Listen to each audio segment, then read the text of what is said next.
আজকের মামাবাড়ি এসেছিলাম, মামাবাড়ি এসে দেখি একটা বাচ্চা ছেলে এখানে মাছ বিক্রি করছে। দাদা তুমি এত কম বয়সে মাছ বিক্রি করছো? এটা 100 টাকা, ওটা 140, ওটা 120, এটা 150 টাকা। দাদা তোমার নামটা কি?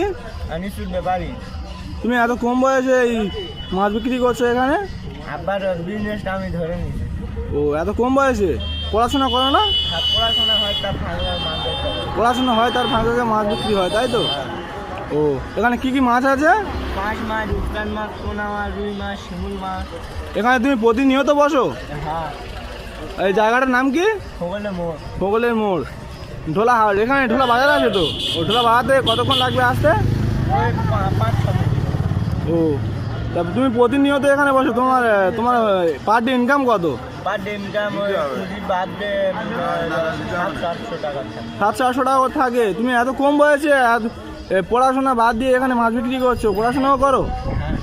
ও ঠিক আছে, পড়াশোনা করবে, ভালো থাকবে। দেখতে পাচ্ছি এখানে কত লোক এসছে। এই জায়গাটা প্রতিনিয়ত এখানে মাছ বিক্রি হয়, সবাই চলে আসবে। ঠিক আছে, ঠিক আছে দাদা, আসি। হ্যাঁ।